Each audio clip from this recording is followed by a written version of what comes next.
Om Namo Bhagavate Vasudevaya. Om Namo Bhagavate Vasudevaya. Om Namo Bhagavate Vasudevaya. Om Namo Bhagavate Vasudevaya. Om Namo Bhagavate Vasudevaya. Om Namo Bhagavate Vasudevaya. We're studying Srimad Bhagavatam, Canto 2, Chapter 9, entitled Answers by Citing the Lord's Version, Text 19. Narayanam namaskritya naram charvinavotamam devim sarasvatim vyasam tato jayam udivayat. Before reciting the Srimad Bhagavatam, which is the very means of conquest, one should first offer respectful obeisances unto the personality of Godhead Narayan, to Narayan Rishi, the supermost human being, unto Mother Sarasvati, the goddess of learning, and unto Srila Vyasadeva, the author. Nasta Prayeshva Bhadreshu Nicham Bhagavata Sevaya Bhagavat Yutamashloke Bhaktir Bhavati Naistiki. Canto 2, Srimad Bhagavatam, Chapter 9, Text 19. Tam Priyamanam Samupastitam Kavim Praja Visarge Nija Shasana Arhanam Babhase Ishat Smita Shochisha Gira Priya Priyam Pritamana Kare Sprishan Tam Priyamanam Samupasti Tam Kavim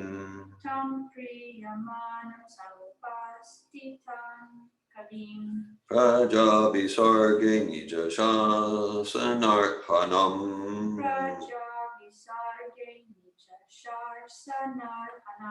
Babhasa Ishatsmita Shochisha Gira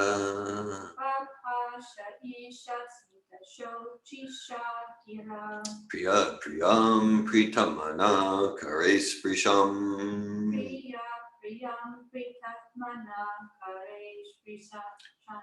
Tam Priyamanam Samupasti Tam Kavim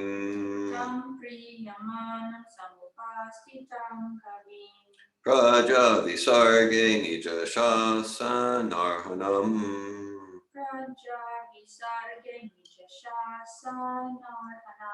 Babhasha Ishat Smita Shochisha Gira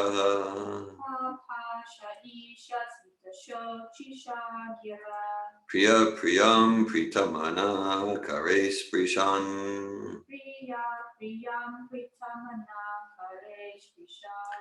Tam Priyamanam Samupasti Tam Kavim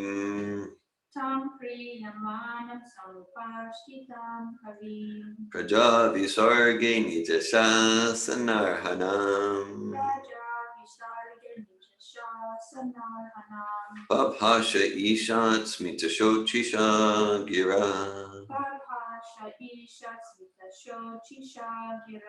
Priya Priyam Pritamana Kare Sprishan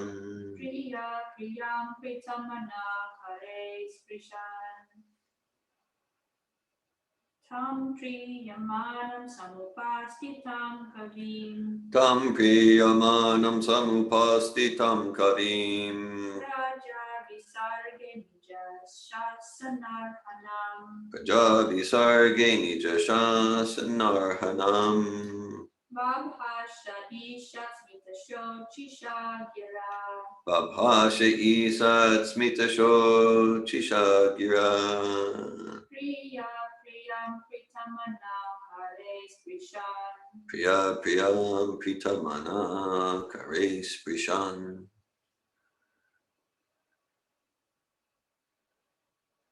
Tam Priyamanam Samupastitam Kavim Tam Priyamanam Samupastitam Kavim Raja Visharga Nijasashita Granham Raja Visarging Shasanarhanam Bhavasya Ishat Samita Swachi Shagiram Abhasha Isatsmita Shochisha Giram Priya Priyam Pritamana Kares Prishan Priya Priyam Pritamana Kares Prishan.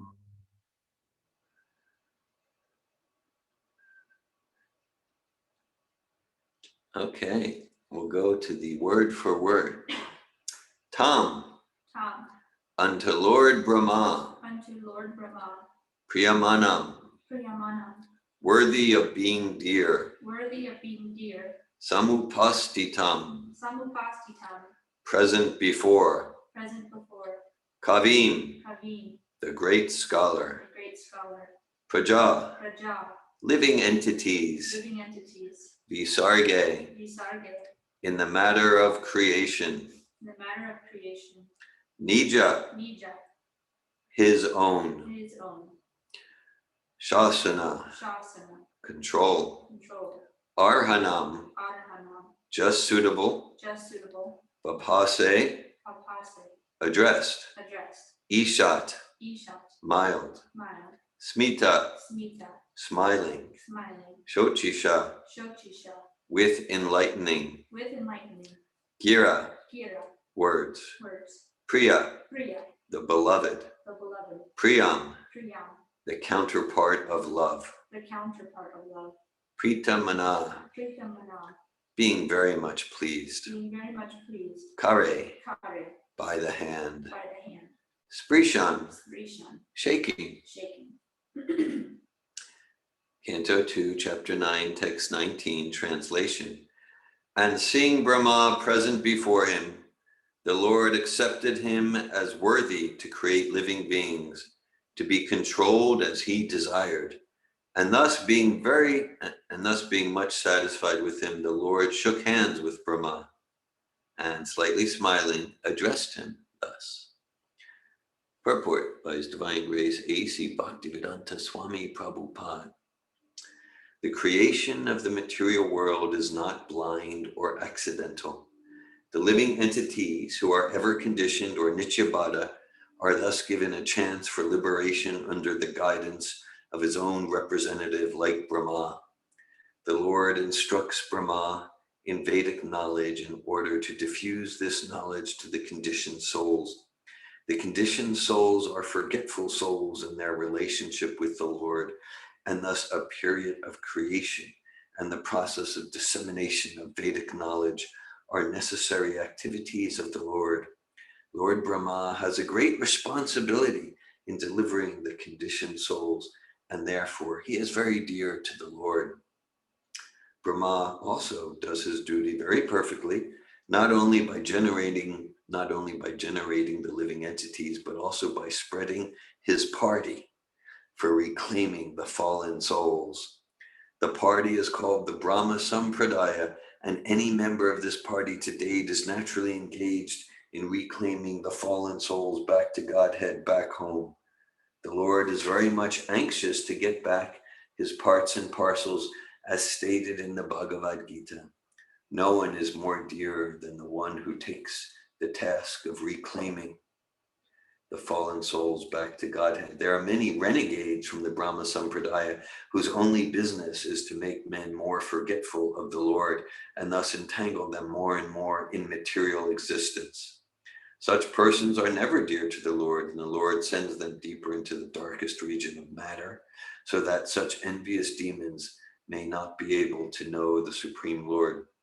Anyone, however, preaching the mission of the Lord in the line of the Brahma Sampradaya is always dear to the Lord, and the Lord, being satisfied with such a preacher of the authorized bhakti cult, shakes hands with him in great satisfaction.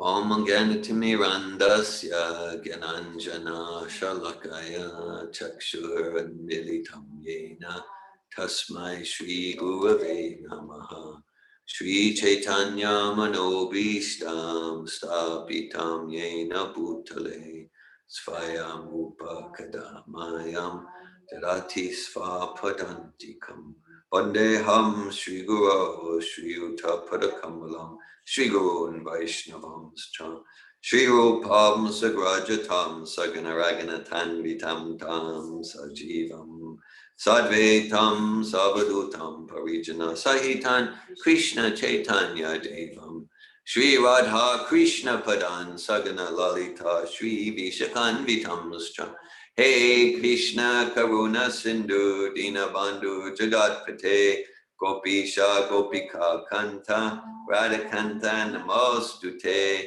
Tapta Kanchana Gaurange Radhe Vrindavan Ishvare Vrishabhano Sute Devi Pranamami Hari Priye Panchakalpata Yubhyascha Kripa Sindhu Vyevacha Patitanan Pavanebhyo Vaishnavebhyo Namo Namaha Jai Shri Krishna Chaitanya Prabhu Nityananda Shri Advaita Gadadhar Shri Vasari Gaura Bhakta Vrinda Hare Krishna Krishna Krishna Hare Hare Hare Rama Rama Rama Hare Hare Nama Om Vishnu Padaya Krishna Prastaya Bhutale Srimate Bhaktivedanta Swami Niti Namine Namaste Sarasvati Deve Gauravani Pacharine Nirvishesha Shunyavadi Paschatya Desha Tarine. Srimad Bhagavatam, Canto 2, Chapter 9, Text 19. Tam priyamanam samupastitam kavim praja visarge nija shasanarhanam papasha isa smita shochisha gira priya priyam pritamana kare sprishan. And seeing Brahma present before him, the Lord accepted him as worthy to create living beings, to be controlled as he desired, and thus being much satisfied with him, the Lord shook hands with Brahma and, slightly smiling, addressed him thus. Hare Krishna. Okay, so it's a very distinctive imagery. The Lord's very pleased, slightly smiling, shakes hands with Brahma. So we smile and we shake hands. We smile and we shake hands. So where does that come from? What's the source of smiling and handshaking? We smile and we shake hands. Why? Because God smiles and God shakes hands.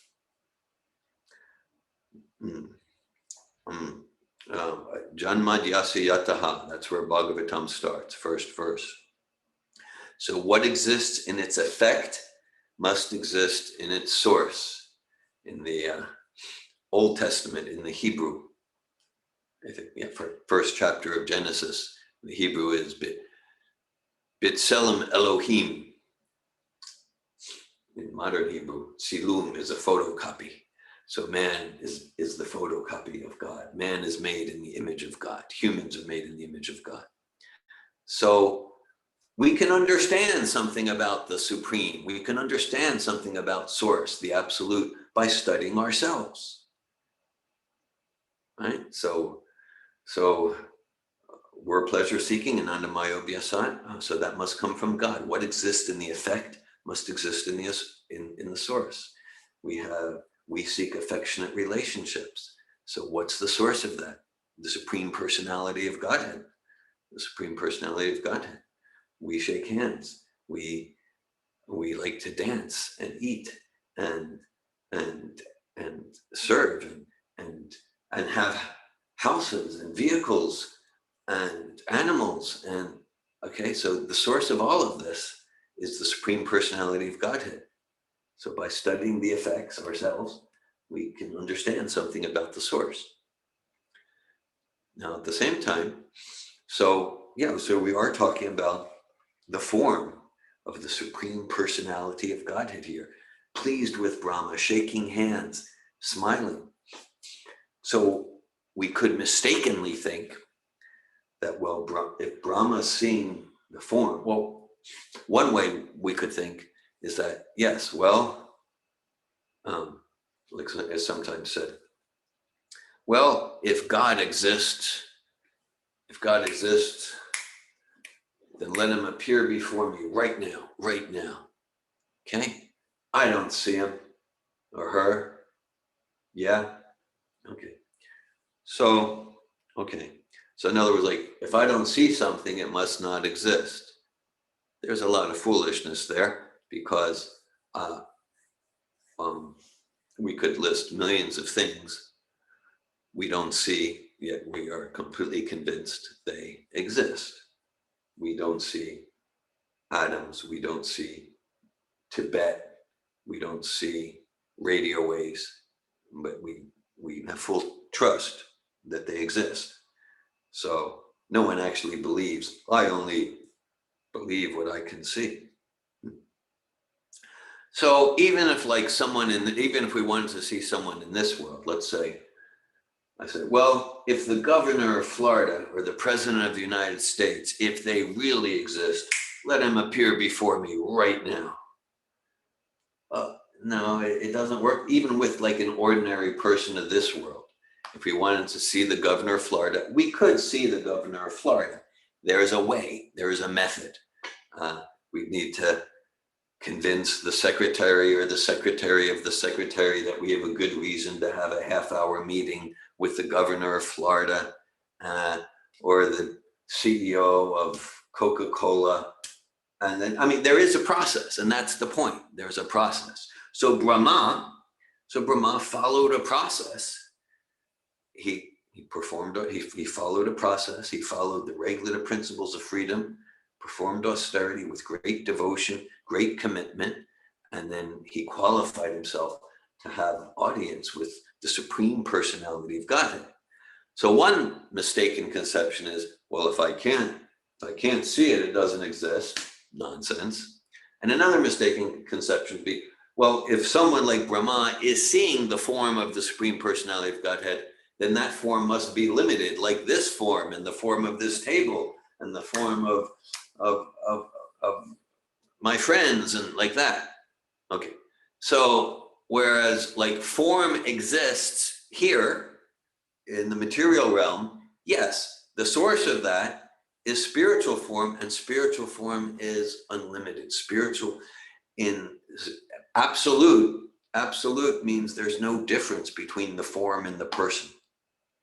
There's no difference between the name and the person. Here, if I'm thirsty and I start chanting, water, water, water, water, water, water, I'm still thirsty because there's a difference between the name and the substance. Spiritual realm, spiritual form, that's the substance. Like this is like the shadow. From the shadow, we can get some idea of that the substance exists, but we really don't get the essence of what the substance is just by seeing the shadow of the tree or the reflection of the tree. We can get, oh, well, there must be a substantial tree. This is the reflection. This is like the mirage, but from the mirage, we can get some idea of the original, the substantial original. And so spiritual form is non-different from the person. Spiritual form is unlimited. It's comprised of such Chidananda Vigraha. It's form, eternal, full of knowledge and bliss. Same with spiritual name. That's why in this particular age, Idi Shoda Shakam Nam Nam Kalikama Sanashanam, Hare Krishna, Krishna Krishna, Hare Hare, Hare Rama, Rama Rama, Hare Hare. The most recommended process for self-realization, to whatever extent we're truly interested in self-realization and developing realization about the absolute, Vedanti Tat Tattva Vidas Tattva Myaj Ganamadvayam Brahmeti Paramatmeti Bhagavaniti Shabdyate, the absolute in all its aspects, non-personal, localized within the heart, and the personality of Godhead as Brahma is directly realizing. The most recommended means is mantra chanting. And genuine mantra. Just yesterday in coach training, we discussed mantra chanting. Lots of fun. Genuine mantra is sound vibration of the names of the Supreme, and such vibration of genuine mantra it reveals truth, it reveals absolute truth, and it's non-different from the truth that it reveals. Thus, whatever we understand or not, it's powerful, it's transcendentally transformational. Every verse here, every verse in Bhagavad Gita, every verse in Srimad Bhagavatam is a mantra. Tam priyamanam samupastitam kavim praja visargini jasha sanarhanam papasa isa smitasho chicha gira priyam pritamana kares prishan. It's a mantra. It's a mantra that cleanses the heart. Cleanses the heart of the dust accumulated for millions of years and purifies us.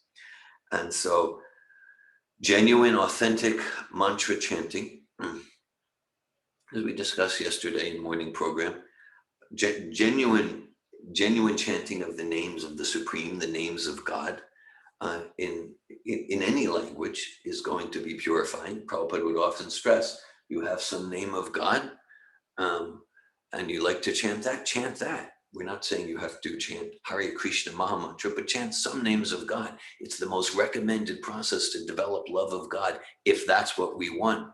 It's the most recommended process. Because sometimes, well, you're saying chanting Hare Krishna is the only way. So it's, but such objections are often an excuse to not attempt anyway. Okay. So it's not about the only way. This is an effective, powerful way. If you have some other names of God to chant in Arabic or Hebrew or whatever language, if it's bona fide and authentic, that's going to be powerful to cleanse your heart, realize who you are, and develop your enthusiasm to serve God with love and devotion, and break free of material attachments that are cause of so much misery. But the recommendation from ancient wisdom traditions is do something with enthusiasm and seriousness, some authorized bona fide path. Follow something that actually works. This points to the highest possibility, the highest opportunity for spirit souls having a human experience. And so I'm stressing there, authorized, bona fide. And then as the purport goes on, Prabhupada talks about Brahma, and I like the language. Brahma also does his duty very perfectly, not only by generating the living entities, but also by spreading his party for reclaiming the fallen souls. So party, that refers to the Sanskrit term is sampradaya, which is sometimes we use it like parampara. Parampara means one after the other, one after the next. Right? So our parampara is Brahma, Narada Muni, Srila Vyasadeva, Madhva, down through Sri Chaitanya Mahaprabhu, the six Goswamis, down Bhaktivinoda Thakur, Srila Bhaktisiddhanta, and Srila Prabhupada. So sampradaya is like parampara, but sampradaya actually means party. Sometimes Prabhupada will give the example, crude example, but like he would say, even in your country, you have the Republicans and the Democrats, so they're different parties. But at least ideally, the idea is they might have some different approaches, but they're all trying to serve America. That's the idea. That's the analogy. So there are different Vaishnav parties, different Vaishnav sampradayas. There's the Lakshmi, starting with Mother Lakshmi, just like Brahma has his party. Mother Lakshmi has her party. It goes through Ramanujacharya, and Lord Shiva has his Vaishnav party. It goes through, I think, Vishnu Swami, and the four Kumaras go through Nimbarka Acharya, like that. So yes, different parties, and it was just recently someone who was just beginning to be introduced to Krishna consciousness, and she wrote to me, and she was expressing that she's understanding more and more in her words, the importance of lineage, rather than just like, oh, here's some guy on the internet, a guru, and he got some revelation, started in the 60s or something like that. It's like, what's the lineage? What's the lineage? And so she asked me, like, do you belong to Krishna? She could tell that I was referencing Bhagavad Gita and this and that. And so I felt proud. I would say there's a healthy pride. I mean, there can be unhealthy, arrogant pride that gets in our way, gets in my way of humbly serving the Lord, humbly cultivating self-realization and a service mentality. So I got plenty of unhealthy pride, but it can be a healthy pride that yes, I am a member. I am a member of the Brahma Madhva Gaudiya Sampradaya, in the line of A.C. Bhaktivedanta Swami Prabhupada. So we can have healthy pride, like, yes, our Sampradaya starts not with Brahma, but with Krishna himself. So in this verse, we have Krishna shaking hands with Brahma. These are the first two, these are the first two acharyas of our Sampradaya, Krishna and Brahma. And then earlier in this canto, we hear a lot about the next acharya, Narada Muni, in the first canto, all over Bhagavad, the whole Bhagavatam, all the Vedas are compiled. So in our Sampradaya, there's the compiler of all the Vedas, Srila Vyasadeva. It's just like, wow, that's something to be proud of. Now, if it becomes false pride, material arrogance, that makes me great. No, so endeavoring to be a member of this party, of this sampradaya, this line of disciplic succession, then there's actually a weighty responsibility. And I think that's part of what Prabhupada's conveying here. There's a weighty responsibility. Like, oh, okay, yeah, if I'm going to say, like, yeah, then I'm a member of this, of the Brahma Madhva Gaudiya Sampradaya.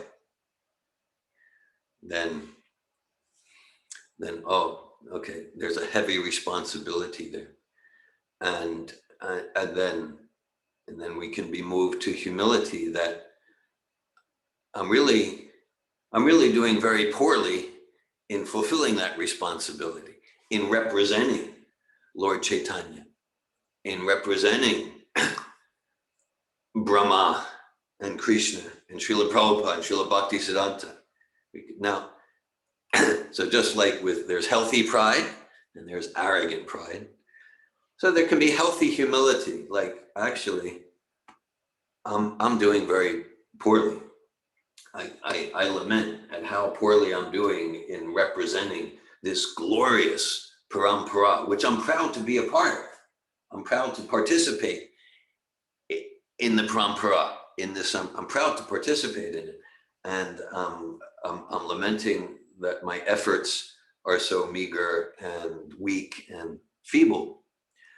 Now, okay, my opportunities, let that lamentation not send me into a downward spiral of depression, but let that feeling of lamentation move me to some genuine humility that moves me to some enthusiasm and inspiration. Okay, let me try harder today than yesterday to represent the Brahma Madhva Gaudiya Sampradaya coming through His Divine Grace, A.C. Bhaktivedanta Swami Prabhupada. Yes, and so then Prabhupada goes on in the purport, and he gives, you can feel his warning, his caution here, that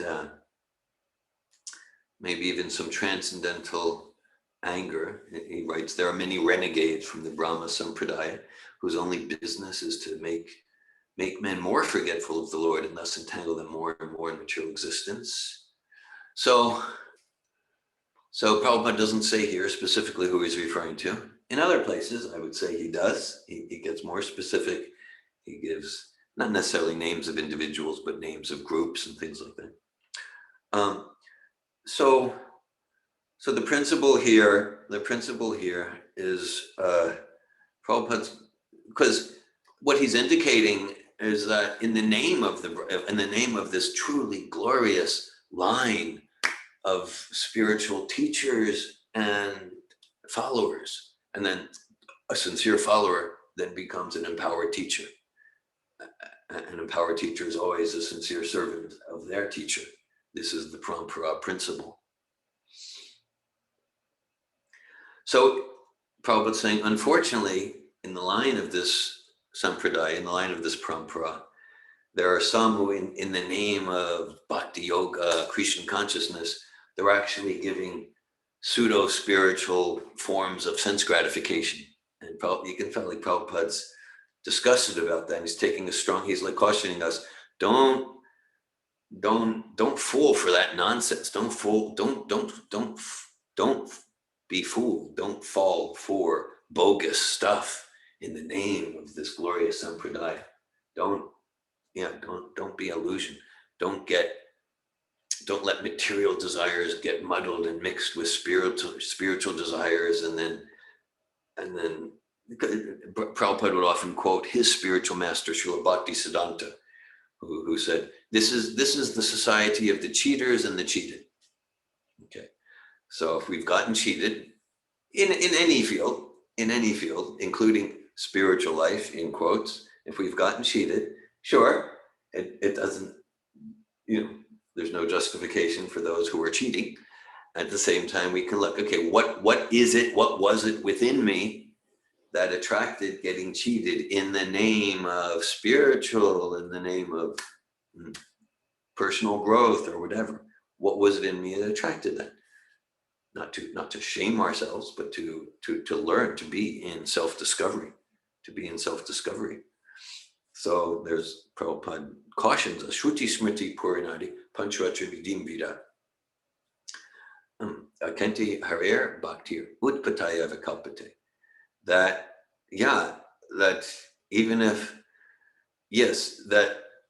someone's apparently practicing bhakti, but if they're doing it not according to an authorized parampara, an authorized sampradaya, then even it might look good and feel good. There might even be some benefit, but all in all, it's a disturbance to society.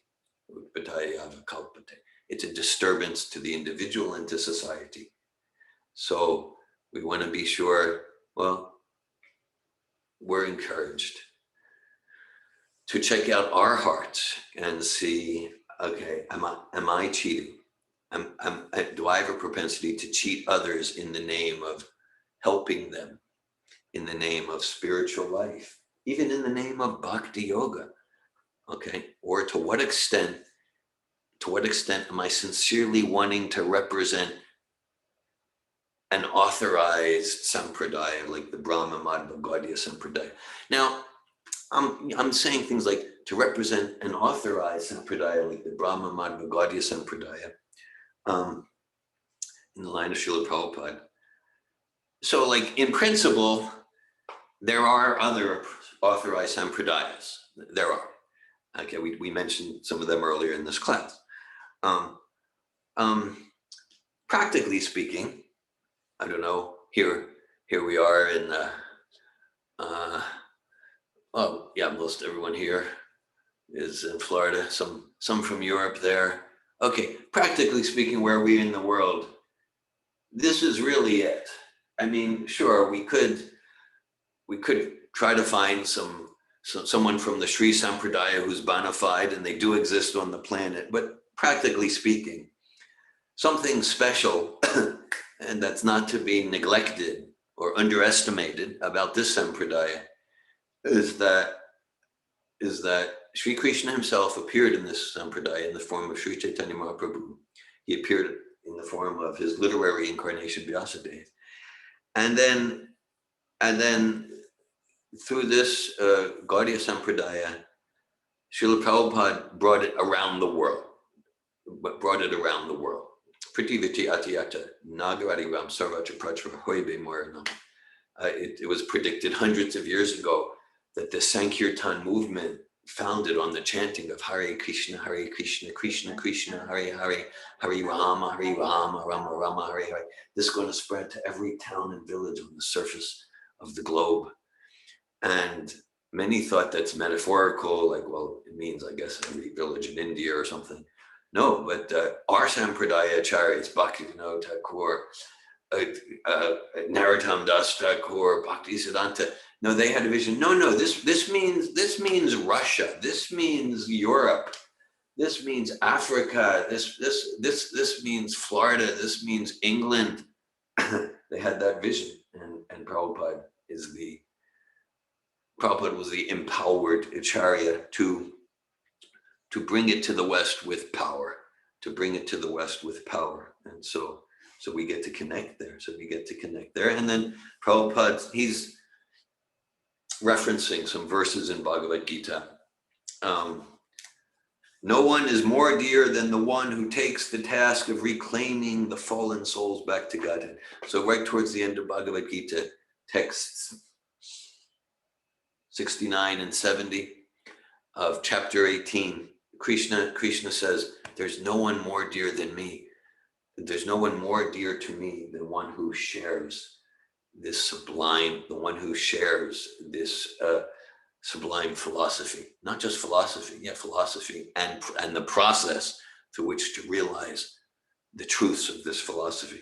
So again, we get to use our free will to choose what's our goal in life, what's our purpose in life. Powerful question. What is the purpose of my life? And we're encouraged by these ancient wisdom traditions to make our purpose realizing who we are, to use analogies you're all familiar with, where I'm not the body, I'm not the car, I'm the driver of the car. And to realize who we are, spirit souls, eternal servants of Krishna, Jivara Srupahori, Krishna Nityadas. And if we want to become dear to Krishna, like Brahma, right? Brahma is so dear to Krishna, Krishna's personally smiling at him and shaking his hand. And we're associating here with Prabhupada. That's transcendental sound vibration. It conveys truth, and it's non-different from the truth it conveys. So we're associating with Prabhupada in his translations and purports. And we see, like, Prabhupada has no doubt that maybe this is just some story, maybe it's a fairy tale. No, Prabhupada is fully realizing Brahma meeting Krishna. We might certainly not be at that level of realization of Prabhupada, but by associating with Prabhupada through hearing his lectures, reading his books, following his guidance, then we come towards that. And so if we want to become pleasing to Krishna, dear to Krishna like Brahma, who Krishna shook his hand, then cultivate Krishna consciousness, share. And that's the synergistic upward spiral balance. Cultivate and share. And Prabhupada's making the point that our particular party, our particular disciplic succession, it's very much outreach. Prabhupada was content, Atmarama, completely satisfied in Vrindavan, India in the 1960s.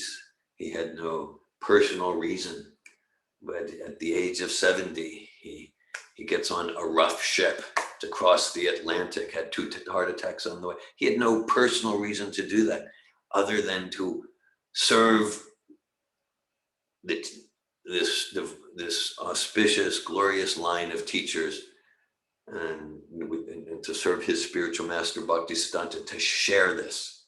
And again, we can lament that I'm doing so little. At the same time, we don't want that lamentation to move us to lethargic depression. But okay, let me try harder.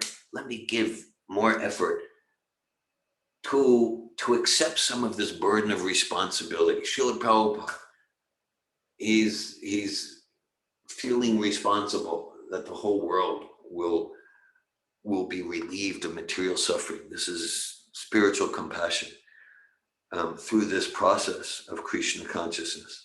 So let me do something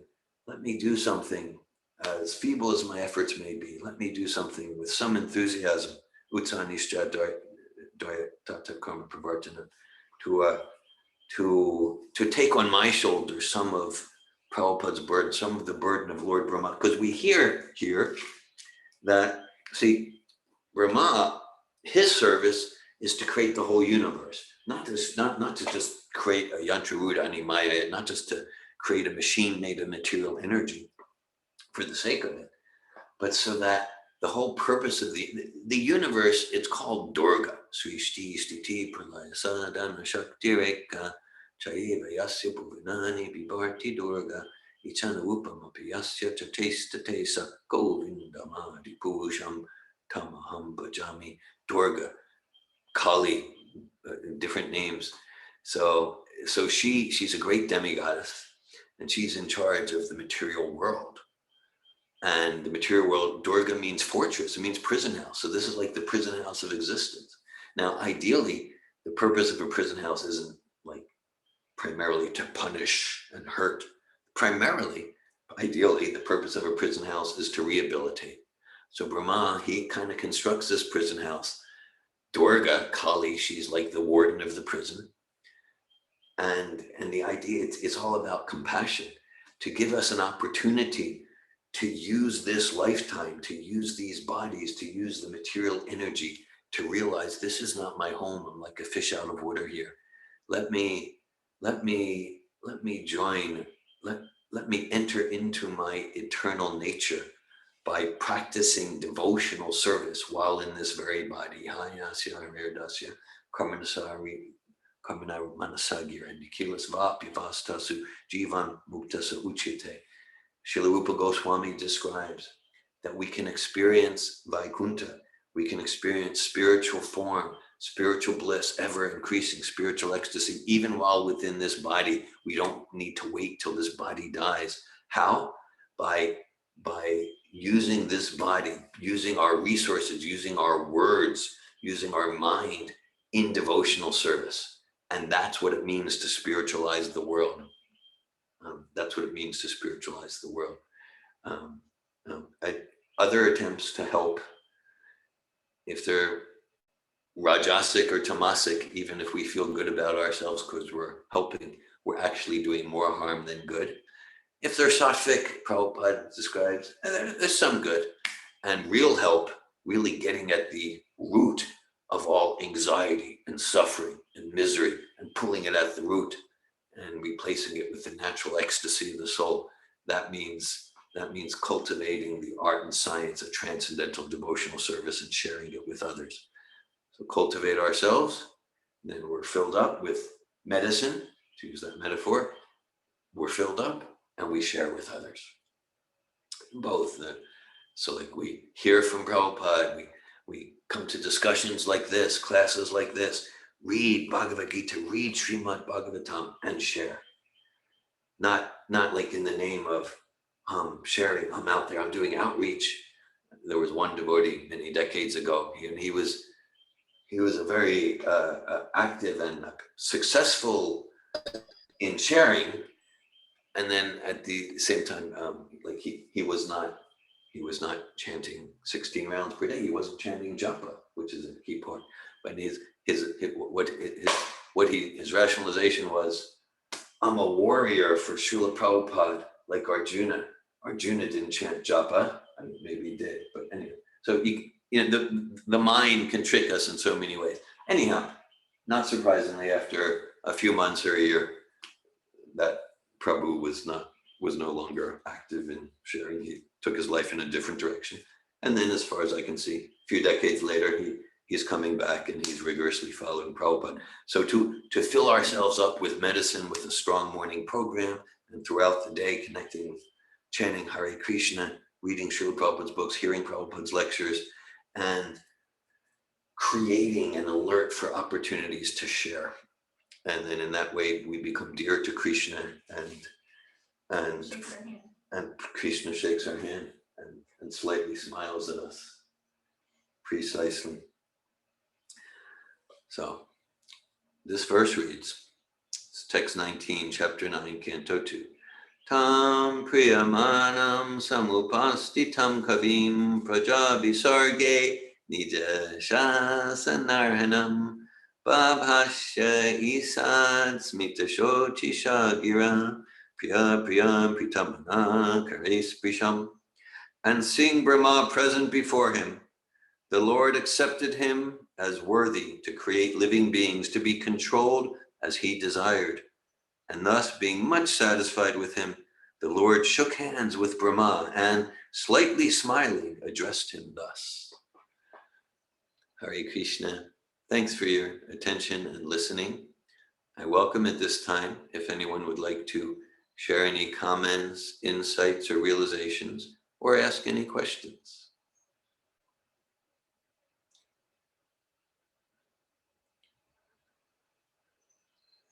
Daru Brahma. Haribo. I always appreciate just a simple one. I think maybe it was Billy Graham might even. I'm not been most impressed by him, but he was saying something like, "What do you want to happen when you see God or something?" He said, "I'm not so sure, but I just hope he says, 'Good job, my sons.'" Something simple. It wasn't a real proud thing, it was like a simple like that. And I've often thought the same thing, as Krishna. We're just thanks so much. This is if we can just a simple thing with God, we just appreciate what we've done, and I always appreciate a simple thought, like doesn't have to be a big thing, but I just was thinking about that and just talking about this here. So I just want to throw that out there. Nothing much. But, that's it for right now. I heard you mention Billy Graham. Otherwise, you were by some Christian preacher like Billy Graham who. Oh, I'm sorry. I didn't really hear you clearly. Well, before he passed away, they asked him, like, what do you want God to say when he sees you? When you meet him, and he's saying something simple like, I just hope he says, "Good job, my son." Good job. Okay, thank you. Yeah, it wasn't that he wanted anything huge, but it's something like that. I like that too. I like that.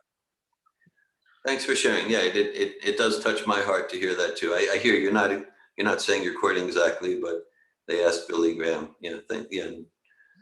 And he would just like, I would like God to say, good job, my son. So that's it. Like let's live our life with childlike simplicity, hoping that Prabhupada is pleased with us, and if Prabhupada is pleased, then Krishna is ready to shake our hand. Thank you, Dhira. Yeah, good. Thank you, Gajendra Prabhu. Good job, my brother. I'm just kind of really wanting to make a quick personal comment about the class itself, nothing philosophical. I'm literally kind of vibrating and feeling a little pain because I just felt really deeply you're just imploring us to take really seriously the desire to share Krishna consciousness. And I couldn't help but think of that old movie, Schindler's List, at the end, just sort of like how he was feeling like he just couldn't do much. He could have done more. And I'm just really feeling from your class, just almost like an urgency to not waste my life or lose the opportunity to do something or to do more, to serve the mission of the whole parampara coming through Prabhupada. It's just really powerful, your words. Thank you. Thanks for sharing, Gajendra Prabhu. I'm encouraged by what you shared, and yes, I resonate. Yeah, I feel understood. I am imploring everyone to do something, and mainly I'm talking to myself. Mainly talking to myself, and in imploring you and everyone, I'm mainly talking to myself, and So I'm moved by what you share, and that closing scene in Schindler's List, that just like perfectly represents the mood that I'm trying for. So that closing scene, thanks for that. Thank you, Gajendra. Ramachandra. Hare Krishna. Thank you for class, Dhira, and nice to see you all, Damayanti, everyone who joined. I wanted to share and ask a question. I highlighted the same paragraph about the renegades. I was listening during the past week to this like 3-hour, it's like under memories, probably memories, if someone's familiar with, of Naveen Krishna Prabhu. And within that memory, he quoted Prabhupada saying that Prabhupada stated how this movement, the Hare Krishna movement, can be only destroyed if from within, which sounds very similar to this portion.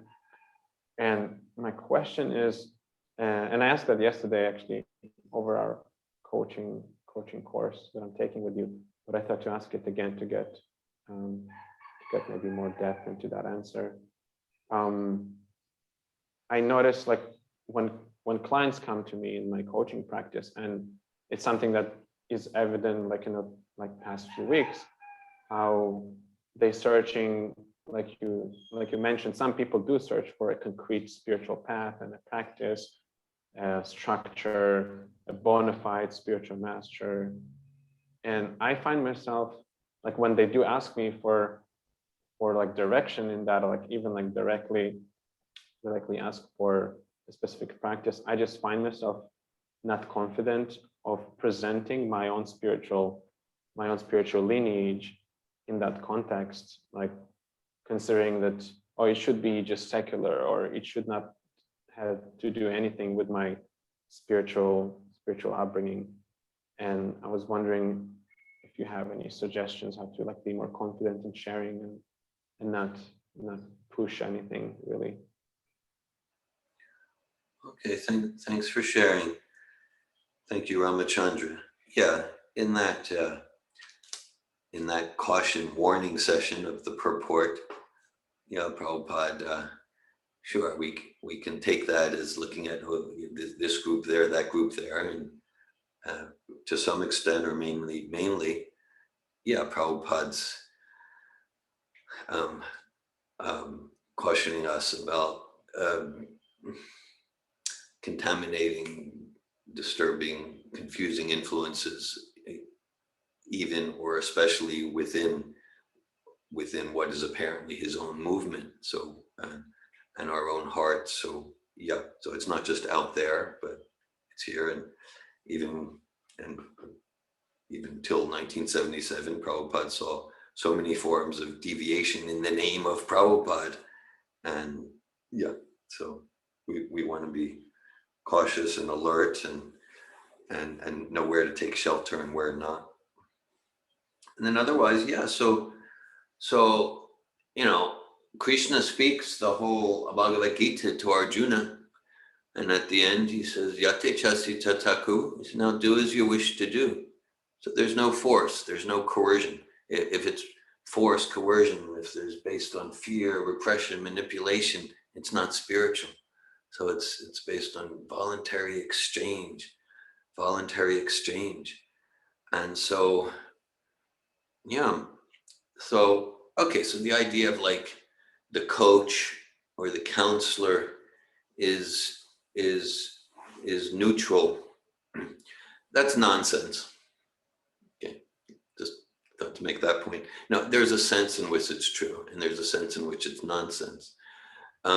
Meaning that, yeah, like I'm trusting the client as the expert in their life, and I'm not here to impose my agenda on the client. I'm trusting them to explore and come to their realizations like that. And that doesn't mean I can't offer a suggestion in a spirit that facilitates empowerment, not in a spirit that sends the message, I know you can't figure it out, but I'm here to rescue you. Okay, like that. At the same time, there's no neutrality because we bring our consciousness. We bring our consciousness to the session or the seminar. Okay. And so I want to bring a consciousness. So like, yeah, in a sense, we're creating a safe space for everyone involved to explore, including the client. If we're talking about client, we create that safe space. We're not imposing our ego agenda, or we're not taking out our unhealed wounds on the client or things like that. But we're creating a safe space, and that means sattva, right? That means sattva, a safe space for exploration, for consciousness. Even if the content of what we're exploring is rajasic or tamasic, or it's depression or maliciousness or greed, but just the awareness of it, to experience my experience, that's sattvic. Okay, so then in that sattva means an expanded awareness of possibility. So I'm bringing my consciousness to the session. I'm bringing my consciousness to the session. And so if before the session, if the days, hours before, if I'm absorbed in just all sorts of degrading, ridiculous, life alienating stuff on the internet, or very irregulated, degrading habits in my eating and sleeping, and just losing control of my anger whimsically and polluting the atmosphere, and then I bring that to the session, even if I'm using the skills, then I'm bringing that consciousness to the session, and that will increase the possibility that in that expanded space of sattvic possibilities, the client's going to choose lower modes that will be the source of so much disempowerment and embarrassment. At the same time, if my consciousness is prepared for discussions like this and vibrations like we've had the past 4 hours this morning, and that's my consciousness, sattvic and transcendental, then that increases the possibility that in that expanded space of sattvic awareness and opportunity, the spirit soul in the human body called client is going to choose sattva and transcendence. So that's one thing. So we're not imposing. At the same time, we do have an influence with our consciousness, and and so right. So in that expanded space, then naturally the spirit, whether the spirit soul in the human form, in terms of client, they're discussing finances or parenting their children or health or whatever area, it's all about self-realization. I'm intrinsically not real interested in the story. I'm interested in what's the meaning of the story for the self-realization. And so it's often natural for the client to awaken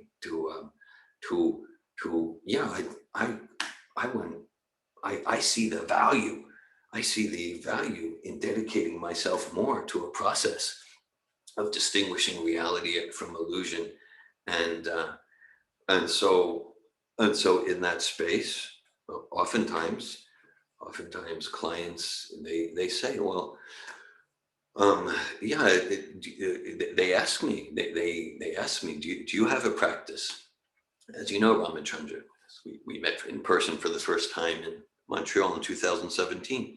So just before that, I was in Toronto. I was asked by the international coaching community, the Association for Coach Training Organizations. They asked, what spiritual approaches do you have there in Sattva Tov that will help all coaching clients, all millions of coaching clients around the world? So I was invited. I wasn't forcing, I wasn't imposing. They invited me. We respect Sattva Tov as an authority in spiritual approaches to transformation. Please share with us. And so we shared chanting Hare Krishna, Krishna Krishna, Hare Hare, Hare Rama, Rama Rama, Hare Hare. With these founders of coach training schools and senior coach trainers internationally, and then they went and share with their clients. So it's about sharing. It's not about force. It's about sharing. And naturally, when we're bringing transcendental sattvic consciousness to the relationship of coaching, then naturally the spirit soul is more and more going to want to dedicate themselves to their self-realization and connection with the divine. So those are some thoughts. Thank you, Dhira. Thank you, Ramachandra. Casey. Oh, I'm not hearing. Hi, good morning. Better? Morning, Casey. This question kind of sounds similar to Rama's question, but maybe in coaching and outside of coaching, how do we share Krishna consciousness in like a bona fide way? In coaching and outside of coaching. Yeah. Maybe I'm more interested in outside of coaching because I feel like you just answered inside coaching a little bit. Little bit, okay. I'm glad to share that. If you'd like to give like a specific situation in your life where you'd like to have more insight of how to share Krishna consciousness, I'm glad to hear that. If not, I can just talk according to my general realizations. I don't know. Yeah, I don't know if I have anything specific really in mind. I just heard, like Gary said, I heard the call like at the end of your speaking, your sharing, and yeah, I guess I'm just interested in what the process would look like. Okay, thank you. Like, how do you do it well? Okay. Well, what comes to me, Casey, is it starts with an intent. It starts with an intention. Like, yeah, I really want opportunities to organically share, not to like force myself or impose, but I really want. And then the universe, more personally, Super Soul, Krishna, Prabhupada, they will arrange opportunities. And so it starts with like, I really want opportunities. And then, yeah, okay. So it could take like spontaneous forms where, you know, we're absorbed in the philosophy. And then maybe we have chance to share, maybe someone's sharing about, someone's just mentioning about, yeah, maybe something, yeah, it seemed there's no God or something. And then we get into a discussion and a person told me, say, well, yeah, like it seems to me that if I just look at something simple like this watch, well, I don't assume that the wind just blew and it happened. No, there's an engineer, there's a craftsman, there's intelligence behind it. And the veins of the leaf or the rotation of the planets are trillions of times more sophisticated than this watch. So, so it seems logical that there would be an intelligence greater than the intelligence behind this watch. And I go, oh yeah, I never really thought about that. That's sharing Krishna consciousness. Or just like in today's verse, we started with logic that like, okay, because we're talking about the supreme, the absolute God, whatever term someone wants to use. Okay, so say, okay, but God can have no form. No. Okay, so God smiling, that's ridiculous. God shaking hands, that's ridiculous. Well, maybe it's ridiculous. Let's look at it rationally. Let's just have a discussion. So I shake hands, you shake hands. So how is it that our creator, the source, like it makes sense that what's in the effect exists in the source. So I have personality. How could we do? And we're not trying to like force someone to it, but just like, just to inspire a spirit of discovery. Oh yeah, I never considered about that. Or, okay, so like this spontaneous being filled with the logic of the philosophy, then we create opportunities for discussion that goes beyond discussion around eating, sleeping, insurance policy, vaccinations, defense. We're just open to discussions that go to really looking at what's the nature of spirit, what happens after death, what's the difference, so that we're just like a touchstone organically. That's one. And then apart from, let's call it spontaneously, there could be like hey, I'm going to distribute prashadam, which we talked about, means like, yeah, let me cultivate the habit where I consume only prashadam, and then whoever visits my house, or I go to my office to work, or my clients, and I distribute prashadam. And that's one way. I was going to say three main ways to distribute. Philosophy, which in the like sharing with people, distributing Prabhupada's books, which could mean like, oh yeah, I'm going to give a gift to someone. Let me give them or send them one of these transcendental literatures. It's saying like it starts with intent. Yeah, let me start just finding ways to distribute Prabhupada's books. So philosophy, prashadam, and a third is the name, the mantra in the form of kirtan, japa, bhajan.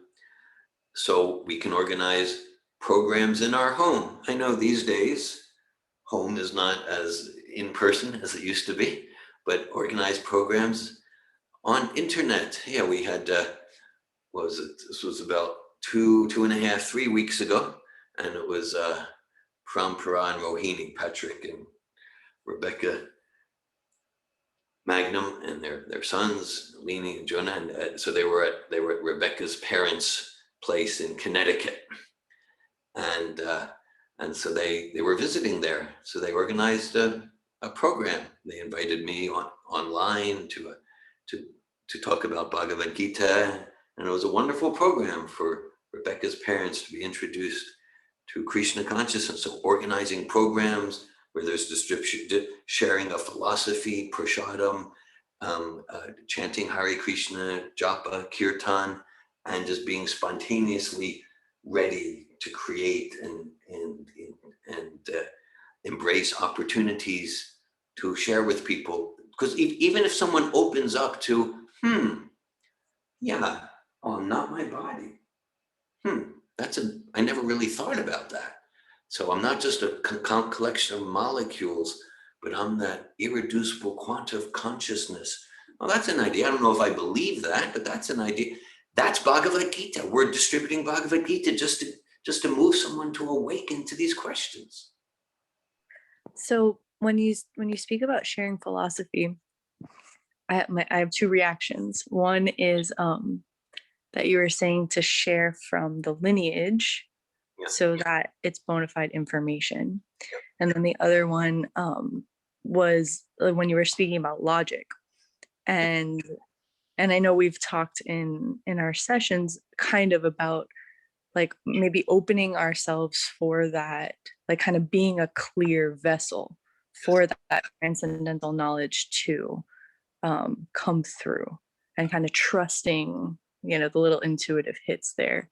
But I think that's the part where I feel almost like a little fearful, like of am I doing it right in trusting that? Like, how do you share philosophy right? Okay, thank you. I appreciate that, Casey.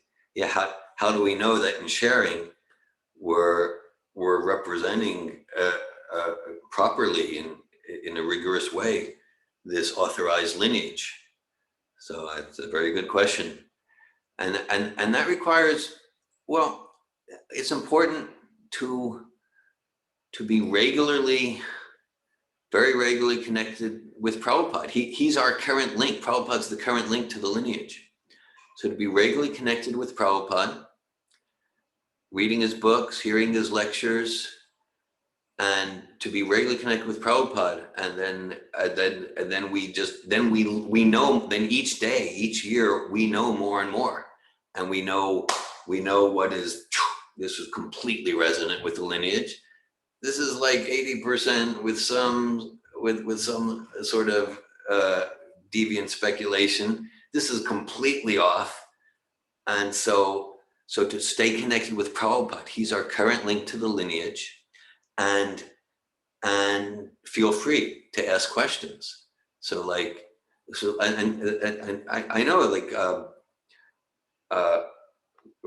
still, but more so, let's say 35 years ago, I'd be in a situation and like, well, I didn't know how to respond to that, or I'm not sure if my response was aligned. So and then I go like, I need to hit the books more. Okay. Or ask questions to those who have more experience than me. As you know, Casey, I'm fully available.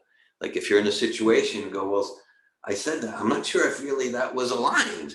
Or someone asked a question, I didn't know how to respond. Read Prabhupada's books. I'm available. There are others here also who have some more experience than you. And yeah, so that like the two cornerstones of my practice are chanting Hare Krishna japa at least 16 rounds per day and studying Prabhupada's books, all of his books over and over again, especially his, I'll call it his 54 major works. And right now I'm on the 4th canto of Bhagavatam and about my 8th or 9th cycle, and also regularly reading his letters. So stay connected with Prabhupada and ask questions to those who have more experience than you. Thank you. Thank you, Casey.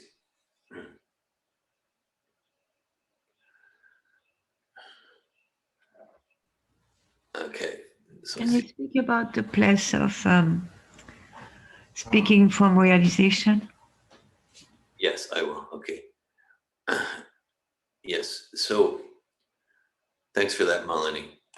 So 3 things related. So Marie Malini, she asked me to speak about realization. So thank you. I appreciate that. and so with Casey in our discussion, so we talked about authorized lineage, logic, and realization, all 3. So we, I can speak, I'll speak I statements. I want to cultivate mastery. I mean, I'm far from it, but I want to move towards excellence.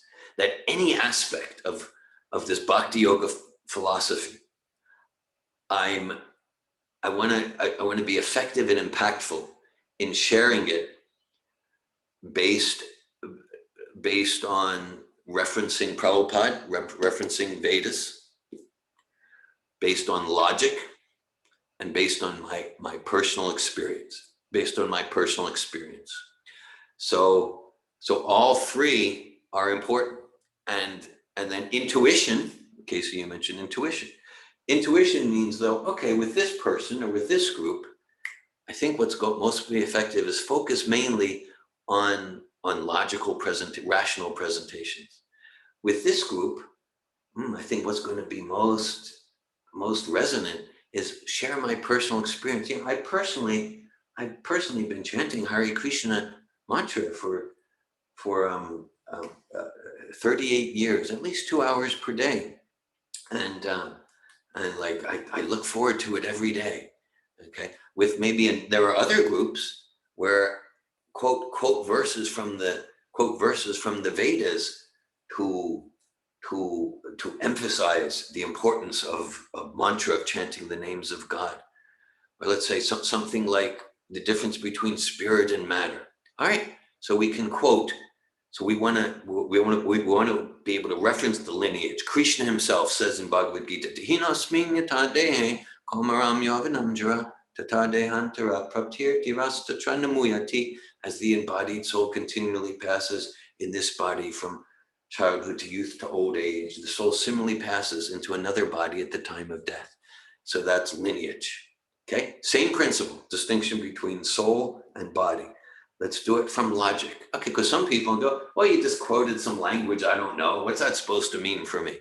Okay, so let's just look at, okay, so like, if you look at a photo of yourself from when you were 5 years old, you don't say, who's that stranger? You say, that's me when I was 5. I say, that's David. You say, that's Casey, like that. But we know from chemistry, all the molecules have changed. There's not one atom in the body now that was there when I was 5. Still, I don't say, who's that stranger? I say, that's David. That's David when I was 5. So that indicates that David, the actual person, is something completely non-physical. Oh, so that's logic that confirms the lineage, the infallible knowledge coming down. We can confirm it with logic.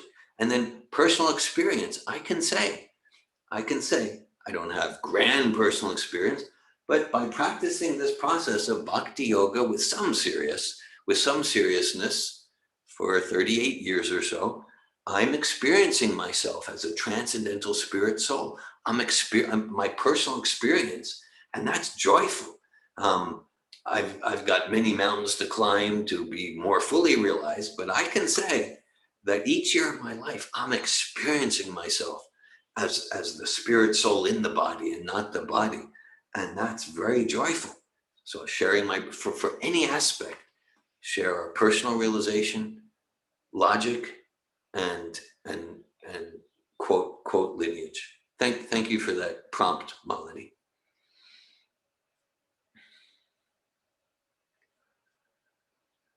Thank you. Anything else? Yeah. Damayanti. Hare Krishna. Thank you for the class. When I read this sentence, no one is more dear to me Yeah. than one who takes the task of reclaiming the fallen soul back to Godhead. Yeah. I felt encouraged because in my cultivation of Krishna consciousness, I don't feel very strong. Yeah. I don't have right now, I'm going through a phase of not feeling genuine taste for Yeah. cultivating Krishna consciousness. I'm still doing it. Yeah. And there's times where I go to chant and it's feeling like torture. Okay. I'm just. Yeah, you're sharing your experience. It's feeling like I don't want to do it. I think I have like a withhold with Krishna, and I think there's something coming to the surface and I can't avoid it. And by being with it, I am trying to avoid it too. I'm struggling. And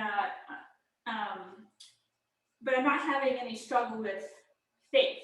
Okay. Yeah. You trust the process.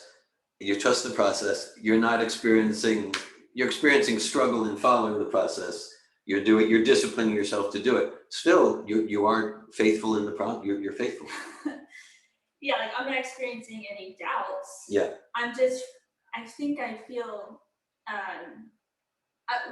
my frustration is I'm chanting someone's name I don't know enough, and I don't see, and I'm like, I need more association to love this guy. Yeah. I don't feel enough personal connection, and I'm chanting the names over and over for hours per day. It's just so it's not so much but it's not so much that I want to leave bhakti yoga at all. I'm not thinking anything doubts, just a personal hurdle in a relationship with God. I think that's kind of what it is. Mm-hmm. When I read this, I feel maybe Krishna and Prabhupada see deeper into my heart, because I have a really deep compassion. Yeah. Even though my cultivation of Krishna consciousness is weak. I feel a lot of compassion for lost souls, for fallen souls. Yeah. So this outreach part comes more comfortably to me. Yes. Even if back home I'm I have lowered self to battle. Then I'm thinking maybe Krishna and Prabhupada, despite my personal struggle, they let me come through to experience bhakti yoga, and even didn't interfere with this initiation ceremony, this vow that I made. Yeah. Even though knowing that it's not very strong with my chanting. Yeah. I'm hearing you. Maybe I'm a little bit dear somehow to Krishna or Prabhupada, because I have this compassion. It's just interesting. We all have our strengths and weaknesses, and yes, I'm feeling I'm somehow still allowed to hang out with Prabhupada and bhakti yoga practitioners, and I still really want to be there, despite my personal struggle. And I really do. I like outreach, even though I'm not doing much. It's still really comes to me. It's always on my mind. distributing prashadam, chanting Hare Krishna to the ant, you know, like I'm like, you know, I'm like, the sharing part is a lot for me. So anyway, That's I a lot. just That's felt a lot. encouraged coming here and we'll have a conversation with because I'm like, yeah, let's outreach, you know. So anyway, I just thought I'd share. Thank you for listening. I appreciate your sharing, Damayanti, very much. Yeah, and I hear you're encouraged because in your cultivation, you're struggling. At the same time, from the quality of your compassionate heart, you are enthused about sharing, and then you're hearing like,